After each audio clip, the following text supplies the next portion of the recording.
चिड़ी चोंच भर ले गई, नदी न घटियो नीर, दान दिए धन ना घटे, कह गए दास कबीर।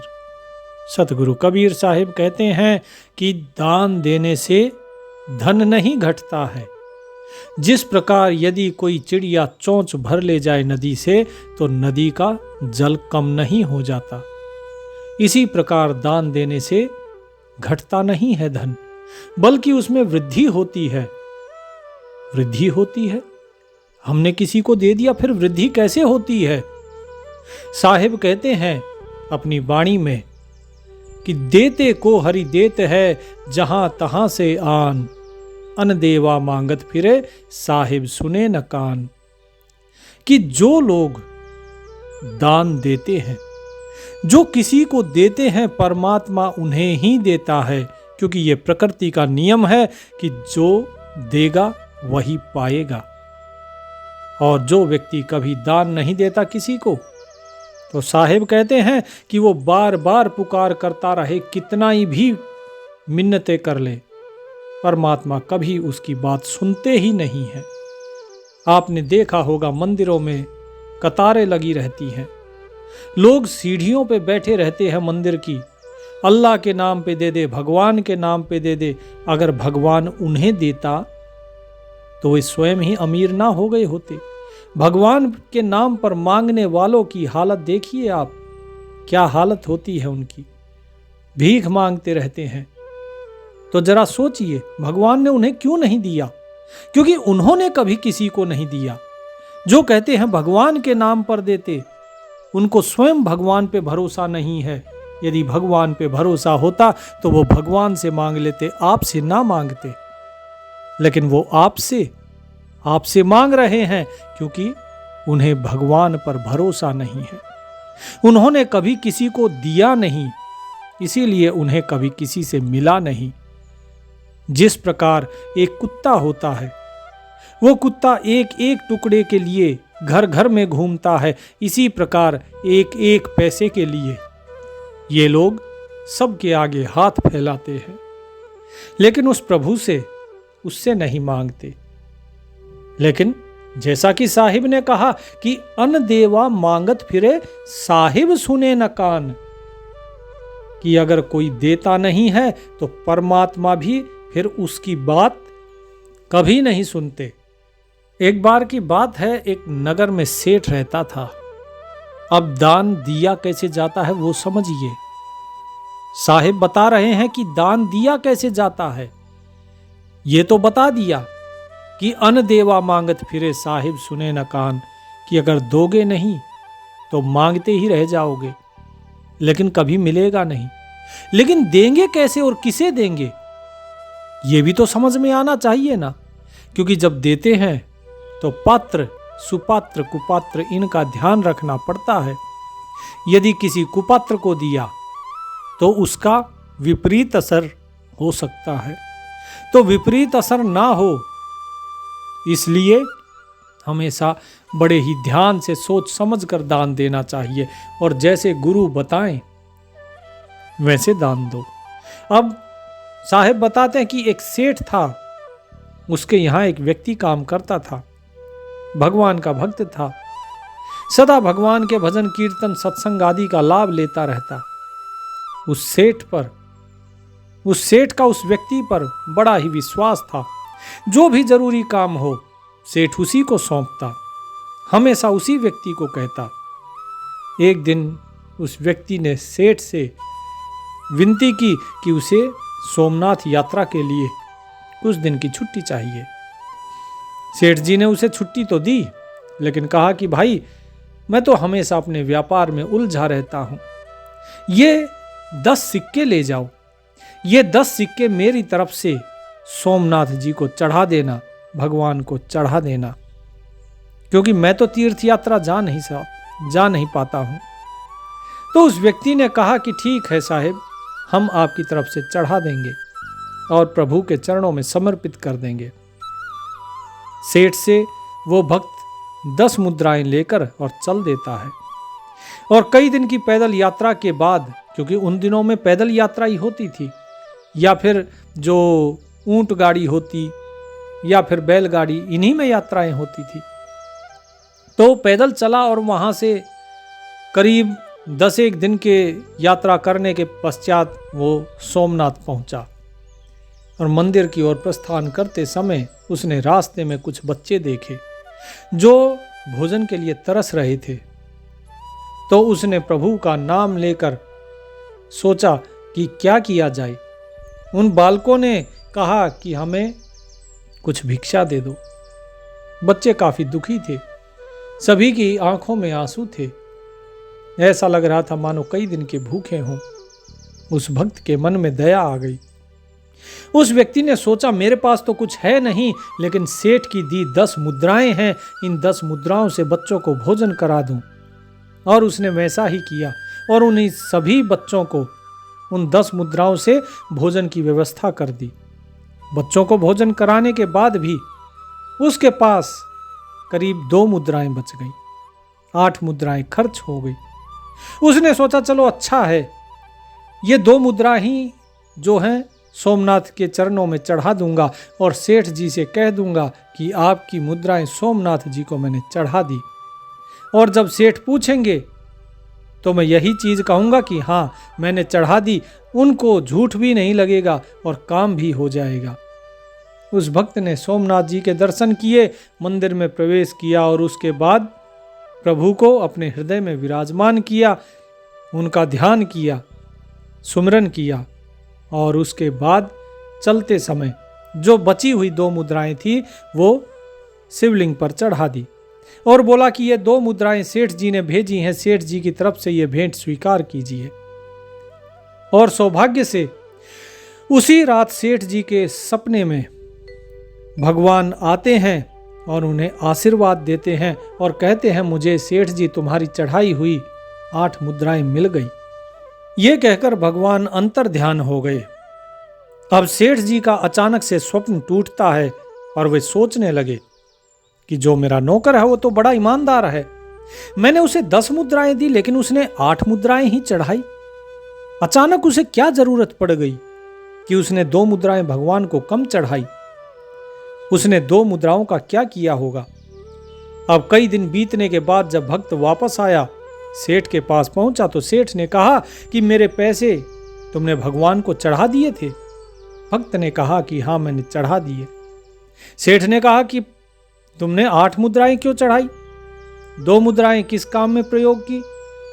तब भक्त ने सारी बात बता दी कि उसने 8 मुद्राओं से भूखे बच्चों को भोजन करा दिया था और भगवान को केवल 2 मुद्राएं ही चढ़ाई। सेठ सारी बात समझ गया और उसे समझ में आ गया कि सच्चा दान किसी भूखे को भोजन कराना था, ना कि मंदिर में चढ़ाना। वो उस भक्त के चरणों में गिर पड़ा और बोला कि आप धन्य हैं, आपकी वजह से मुझे भगवान ने दर्शन दिए। सत्य तो ये है कि भगवान को आपके धन की जरूरत नहीं है। जो सबको देता है, जो दाता है, वो भला आपके धन का क्या करेगा। साहिब कहते हैं लाडू लावण लापसी पूजा चढ़े अपार, पूज पुजारी ले गया मूरत के मुंह छार। कि भाई आप शिवलिंग पर जाकर पूजा अर्चना करते हो, लड्डू चढ़ाते हो, हलवा चढ़ाते हो, लापसी चढ़ाते हो, खीर चढ़ाते हो, लेकिन ये सारी जो तुम्हारी पूजा है इसे तो जो पुजारी है वो ले जाता है। उस मूर्ति को क्या मिलता है। उसके माथे पे तो वो भभूत लगा देता है, शिवलिंग के ऊपर वो भभूत लगा देता है, उसे तो वो राख ही मिलती है। और तुम्हें लगता है कि तुम पूजा कर रहे हो, तुमने भोग लगा दिया, तुमने दान कर दिया, तो ये तुम्हारा दान निष्फल गया। तुमने दान नहीं किया, तुमने बल्कि भोजन का अपमान किया है। वास्तविक दान तो तब होता जब तुम वही दूध किसी गरीब को पिलाते, किसी भूखे को भोजन कराते, वो वास्तविक दान है। तो साहेब को आपके धन की आवश्यकता नहीं है, इसीलिए प्रभु ने उनकी 8 मुद्राएं स्वीकार की जो जीव मात्र की सेवा में खर्च किए गए, और बाकी जो 2 मुद्राएं थी वो प्रभु ने स्वीकार नहीं की, क्योंकि प्रभु का निवास तो हर जीव में है, वो कण कण में है। सब घट मेरे साइया सूनी सेज न कोय, बलिहारी वा घट की जाघट प्रगट होए। वो परमात्मा तो कण कण में है, हर एक जीव के हृदय में है, और जब हर एक के जीव के हृदय में है तो फिर पत्थर पे चढ़ाने से क्या लाभ है। वहां पर हम जाते हैं, धन देकर आते हैं, दान पात्र में, दान पेटी में हमने धन डाल दिया। क्या भगवान को उस धन की आवश्यकता है? क्या भगवान किसी लौकिक चीज के लिए मरे जा रहे हैं? आपके धन की आवश्यकता है, तभी वो पूरा होगा जब आप धन देंगे। तो कबीर साहब यही समझाने का प्रयास कर रहे हैं कि आप अपना जो दान है वो इस प्रकार से दे कि वो योग बन जाए। तुम ऐसे कर्म करो कि वो योग बन जाए। योग का अर्थात जुड़ना। कर्म ऐसा करो कि जो तुम्हें उस मालिक से जोड़ दे, और वैसा ही दान तुम्हारा सच्चा दान माना जाएगा, वैसा ही कर्म तुम्हारा सच्चा कर्म योग माना जाएगा। जिस प्रकार गीता में श्री कृष्ण ने कर्म योग के बारे में बताया है, इसी प्रकार साहिब भी बताते हैं कि तुम्हारा कर्म ऐसा होना चाहिए कि सब कुछ परमात्मा को ही समर्पित कर दो। करता था तो क्यों रहा, अब कर क्यों पछताए, बोए पेड़ बबूल का आम कहां से पाए। यदि तुम स्वयं को कर्ता मानोगे तो जो भी तुम करोगे उस कर्म का कर्म फल तुम्हें भोगना पड़ेगा।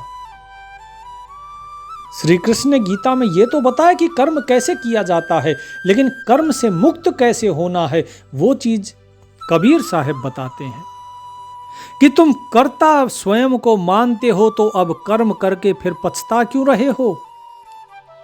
जो व्यक्ति स्वयं को कर्ता मान लेता है वो फिर उसके कर्म के कर्म फल को भी भोगता है। अच्छा कर्म होगा तो भी उसे भोगने के लिए संसार में आना होगा, और बुरा करोगे तो भी कर्म को भोगने के लिए संसार में आना होगा। तुमने स्वयं ही बबूल का पेड़ बो लिया है तो फिर तुम्हें अब आम पाने की इच्छा नहीं रखनी चाहिए। तो फिर क्या करें? कैसे किया जाए कर्म की वो कर्म योग बन जाए? कर्म को किस प्रकार से किया जाता है? तो कबीर साहिब कहते हैं कि जो करता है वो केवल वो मालिक है। तुम अपना कर्म उसे समर्पित कर दो। जो कुछ किया सो तू किया, मैं कुछ किया नाही। जो तू कहे कि मैं किया तो तू ही था मुझ माही। कि हे मालिक, जो किया है वो सब कुछ तूने किया है और तेरे सिवा कोई करने वाला है ही नहीं। एक अकेला कर्ता पुरुष तू ही है और कोई है ही नहीं, तो इसीलिए तू ही करने वाला है। और यदि तुम कहते हो कि इस कबीर ने किया, तो ये शरीर तो नश्वर है, विकारी है, ये कहां से कर सकता है। लेकिन फिर भी अगर आप कहते हो कि नहीं कबीर ने किया, तो कबीर के अंदर करवाने वाले तो आप ही बैठे थे। स्वयं के ऊपर कभी कोई भार ना लेना। जब तक आप अपना अहम, अपना आपा जब तक आपने समर्पित कर रखा है सतगुरु को, साहिब को, तब तक आपको उस परमात्मा का दीदार होने का, मुक्त होने का आपको मौका मिल सकता है। लेकिन जैसे ही कहा कि मैंने किया, तो आप फिर कर्म के बंधन में और काल के बंधन में फंस जाएंगे। स्वयं को कर्ता मानना यह सबसे बड़ा अहंकार और सबसे बड़ी मूर्खता है, क्योंकि आप तो कुछ कर ही नहीं सकते।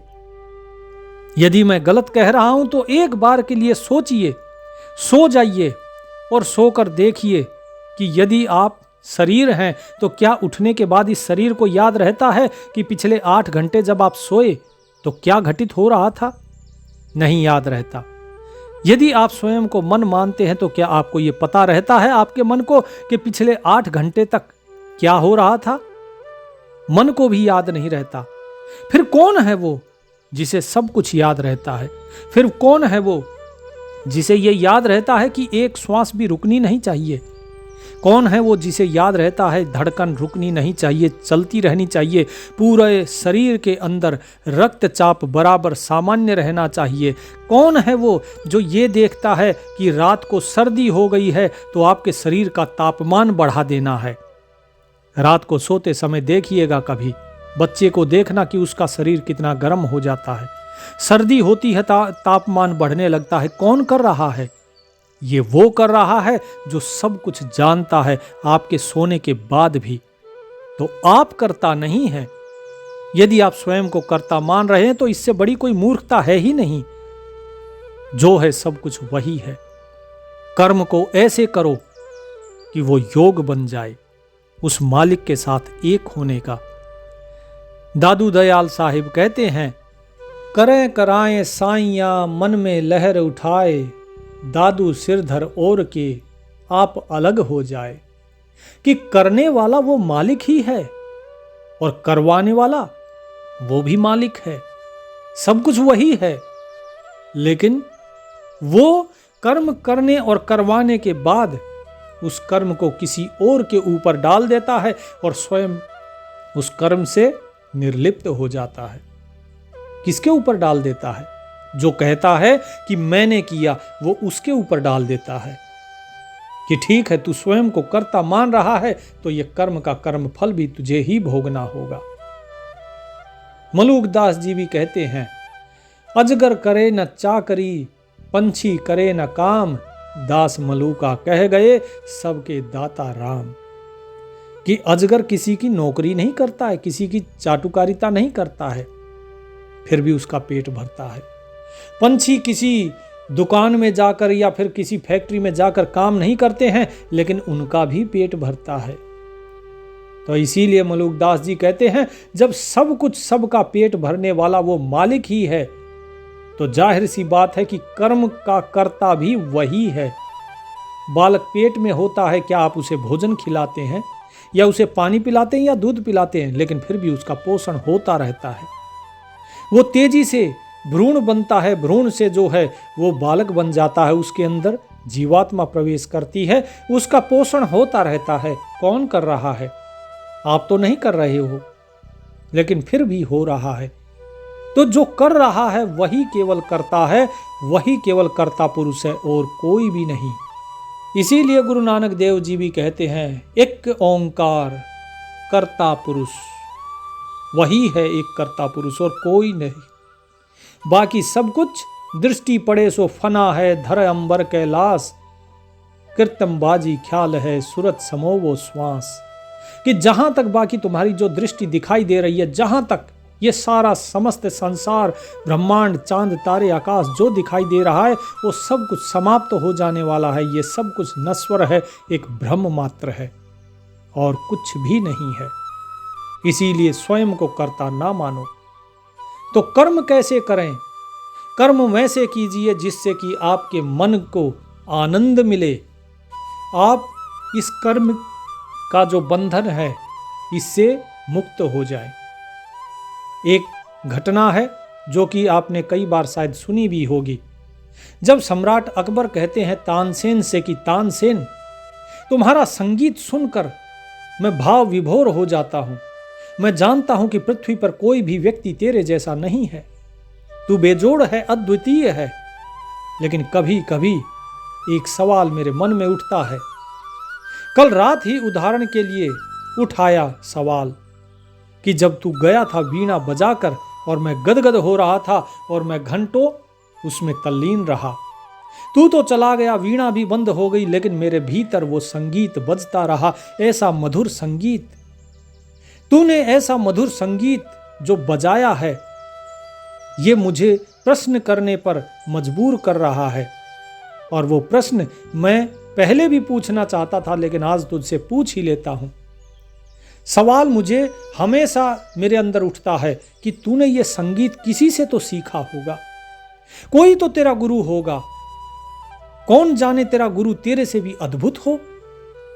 तूने कभी कहा नहीं और मैंने भी कभी तुझसे पूछा नहीं, लेकिन आज पूछता हूं, तानसेन छुपाना मत, क्या तुम्हारे गुरु जीवित हैं? और अगर जीवित हों तो मुझे उनके दर्शन करने हैं। यदि तेरे गुरु जीवित हैं तो बताओ, मुझे एक बार उनसे मिला दो, एक बार उन्हें दरबार में ले आ। मैं एक बार उनका संगीत सुनना चाहता हूं ताकि मेरी जिज्ञासा मिट जाए। तानसेन ने कहा कि जी हुजूर, मेरे गुरु जीवित हैं, उनका नाम है स्वामी हरिदास। वे एक फकीर हैं। वे यमुना तट पर रहते हैं एक झोपड़ी में। लेकिन आप जो मांग कर रहे हैं वो मांग पूरी करवानी मेरे बस के बाहर है, मेरे बस में नहीं है। उन्हें दरबार नहीं लाया जा सकता। हाँ, अगर दरबार वहां चलना चाहे तो बात और है, लेकिन वे यहां नहीं आएंगे क्योंकि उनकी कभी कोई मांग होती ही नहीं, उनकी कोई आसक्ति ही नहीं है। मैं यहां आता हूं क्योंकि मेरी मांग है। मैं यहां आता हूं क्योंकि मेरा मन अभी धन में लगा है। और रही बात तुलना की, तो मेरी आप उनसे तुलना ना करें। मैं कहां और वो कहां, मैं तो उनके कहीं आसपास भी नहीं ठहरता। तो मुझे तो आप भूल ही जाएं, उनके सामने मेरा नाम ही ना रखें तो ही उत्तम है, क्योंकि मैं उनके सामने बहुत ही गौण हूं। तो अकबर जो थे वो भी कौतूहल से भर गया। अकबर उसने कहा कि कोई बात नहीं, कोई फिक्र नहीं, अगर वो नहीं आते तो मैं चलूंगा, तू इंतजाम कर, आज ही चलेंगे। तो तानसेन ने कहा कि जहांपना एक अड़चन और है कि वो किसी की फरमाइश से नहीं गाते, इसीलिए आप जाएं और वो गाएं, ये जरूरी नहीं है। अकबर ने पूछा कि तो फिर वे कैसे गाएंगे? तानसेन ने कहा कि मुश्किल है, लेकिन हां एक उपाय है सुनने का, चोरी से सुनो, जब वे बजाएं तब सुनना। इसीलिए कुछ पक्का नहीं है, लेकिन मैं फिर भी पता लगवाता हूं। आमतौर पर वो सुबह 3 बजे उठकर वे गाते हैं और बजाते हैं, क्योंकि मैं उनके पास वर्षों रहा हूं, तो इसीलिए मुझे पता है। वो उस घड़ी को कभी नहीं छोड़ते जब सारे तारे विदा हो रहे होते हैं, जब सुबह हुई नहीं होती, सूरज निकला नहीं होता और रात ढलने वाली होती है, तब वे उठते हैं और वे गाते हैं। तो उस स्थान पर हमें पहुंचना होगा, क्योंकि उस समय जो वो संगीत होता है उसमें अलौकिक संगीत जन्म लेता है। हमें छुप कर सुनना होगा उसे। हम चलते हैं रात को, और रात को ही वहां पर जाकर हम इस संगीत को सुन सकते हैं। वो कोई भरोसा नहीं, कभी ब्रह्म मुहूर्त में गाते हैं, कभी ब्रह्म मुहूर्त से पहले गाते हैं, लेकिन सूर्योदय से पहले गाते हैं, ये निश्चित है। अब जिज्ञासा बढ़ गई अकबर की। उसने कहा कि ठीक है, कोई फिक्र नहीं, चलो चलते हैं। रात को दोनों जाकर छुप गए, और जब छुप गए तो ब्रह्म मुहूर्त से पहले ही स्वामी हरिदास जी ने अपना इकतारा उठाया और बजाना और गाना शुरू किया, और ऐसा मधुर संगीत कि अकबर के आंसू वो थामे न थमे। यूं आह्लादित हो गया जैसे जीवन में कभी कुछ हुआ ही न था। फिर जब दोनों लौटने लगे और रथ पर वापस बैठे तो रास्ते भर चुप रहा। ऐसी मस्ती में था कि बोले तो सूझ नहीं सकती, वो बता नहीं सकता। जब महल की सीढ़ियां चढ़ने लगा तब उसने तानसेन से कहा कि तानसेन, मैं सोचता था तेरा कोई मुकाबला नहीं है, अब सोचता हूं कि तू कहीं भी नहीं है उनके सामने, तेरी गिनती ही नहीं है, तेरे गुरु का कोई मुकाबला नहीं। तेरे गुरु वो गूदड़ी के लाल हैं, किसी को पता भी नहीं कि आधी रात बजा लेते हैं, कौन सुनेगा? तो किसको पता लगेगा?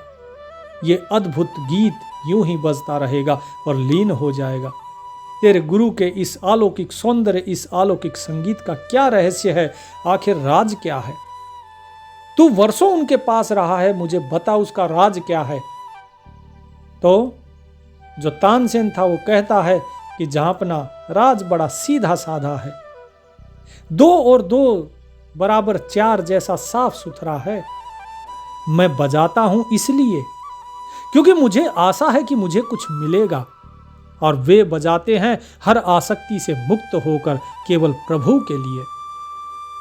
उनको जो मिला उनको लगता है वही सब कुछ है। मैं कुछ पाने की आशा रखता हूं, लेकिन उनको जो मिल गया वो ऐसा आनंद है जहां से संगीत स्वयं उत्पन्न होता है, वहां से उनका संगीत बहता है। वहां मांग नहीं है, केवल अनुभव है और आनंद है। आनंद पहले है, फिर उस आनंद से बहता हुआ संगीत है। मेरा संगीत तो एक भिखारी का संगीत है। यूं तो वीणा बजाता हूं, लेकिन आंखें मेरी हमेशा उलझी रहती है कि संगीत के बाद मुझे क्या मिलेगा। हृदय तो पूछता रहता है, आज क्या पुरस्कार मिलेगा, आज सम्राट क्या देंगे, प्रसन्न हो रहे हैं या नहीं हो रहे हैं। आपके चेहरे को देखता रहता हूं, पूरा पूरा जब तक वीणा नहीं पूरी हो जाती, मैं पूरा पूरा समय आपको निहारता रहता हूं। इसीलिए आप ठीक ही कहते हैं कि उनसे मेरी क्या तुलना। वो होते हैं तो पूरे होते हैं, लेकिन मैं अधूरा होता हूं। और जब तक व्यक्ति के अंदर कोई आसक्ति है, कोई कामना है, कोई डर है, तब तक वो पूरा नहीं होता। कबीर साहब भी कहते हैं कि जब तक तुम पूर्ण रूप से उस परमात्मा के प्रति समर्पित नहीं हो जाते, तब तक तुम्हारा कर्म योग नहीं बन सकता। कर्म योग तभी बनेगा जब तुम पूर्ण तरीके से उस परमात्मा के प्रति समर्पित हो जाओ। अपने हर एक कर्म को उस मालिक को समर्पित कर दो। ये समझो कि मुझे जो भी काम मिला है ये उस परमात्मा का काम है। मुझे जो भी व्यक्ति मिला है उसकी सेवा परमात्मा का काम है। करने वाला भी वो परमात्मा है, करवाने वाला भी वो परमात्मा है। मुझे या अर्थात इस शरीर को मात्र एक निमित्त बनाया गया है, एक साधन बनाया गया है। जिस प्रकार कोई मिस्त्री अपने औजार के माध्यम से ईंट गारा लगा लगा कर और महल खड़ा कर देता है, इसी प्रकार सारा कार्य इस शरीर, ये शरीर एक औजार है, इसके माध्यम से वो परमात्मा करवा रहा है। और उसको काम को करने के लिए क्या क्या चीजें चाहिए, वो सभी ये इंद्रियां उन चीजों को एकत्रित करती हैं। तो कबीर साहब कहते हैं कि इस बात का ख्याल रखना, जिस दिन तुम आनंद का अनुभव कर लोगे अपने कर्म के अंदर, उस आनंद से फिर भक्ति उठेगी। और अगर भक्ति उठी, अर्चना उठी, वंदना उठी, तो उसका सौंदर्य फिर कुछ और ही होगा। वो इस पृथ्वी पे नहीं होगा। फिर वो जब अनुभव कर रहा होगा तो इस पृथ्वी पे वो व्यक्ति नहीं होगा, वो इससे कहीं और ही होगा। वो आकाश से उतरा हुआ एक फूल की प्रकार होगा। और जिस दिन तुम आनंद को अनुभव कर लोगे, उस दिन तुम बोलोगे कि हाँ, यही वास्तव में सत्य है, यही कर्म संन्यास है। तो जो कर्म योग और कर्म संन्यास के बारे में श्री कृष्ण ने अर्जुन को बताया था, कबीर साहब ने उसको बड़े ही छोटे और आसान शब्दों में समझा दिया कि कर्म केवल प्रभु को समर्पित करो। तुम कुछ हो ही नहीं, तुमने कुछ जाना ही नहीं है। जो भी कुछ जाना है वो सब कुछ उस परमात्मा के अधीन होकर जाना है। सब कुछ करने वाला वो परमात्मा ही है। तुम कभी स्वयं को कर्ता ना मानना। यदि तुमने स्वयं को कर्ता मान लिया तो तुम फंस जाओगे। और यदि तुमने सब कुछ उस परमात्मा को दे दिया तो फिर तुम पार हो जाओगे। तन मन दिया तो भल किया, सिर का जासी भार, कबहू कहें कि मैं दिया, घनी सहेगा मार। तुम किसी को दान देते हो, चाहे अपना तन मन समर्पित कर दो, प्रभु को समर्पित करो या गुरु को समर्पित करो, किसी को भी समर्पित करो तो बड़ी अच्छी बात है। समर्पण होना चाहिए, क्योंकि जब तुम स्वयं समर्पित हो जाते हो तो तुम्हारे सिर का सारा बोझ, जो तुम्हारे कर्मों का कर्म फल है, तुम उससे मुक्त हो जाते हो। यही तो है कर्म से मुक्ति, कर्म संन्यास। कर्म संन्यास कर्म से भागने का नाम नहीं है। कर्म संन्यास है कर्म फल से मुक्त होने का नाम। और कर्म फल से मुक्त तभी हुआ जा सकता है जब तुम कर्ता के भान से मुक्त हो जाओ। लेकिन यदि तुमने किसी को कुछ दिया, चाहे तुमने स्वयं को ही समर्पित कर दिया हो और ये कहो कि मैंने समर्पित कर दिया, मैंने अपना तन दे दिया, मैंने अपना मन दे दिया, तो साहिब कहते हैं कि कब हूं कहे कि मैं दिया, घनी सहेगा मार। फिर बहुत मार सहनी पड़ेगी।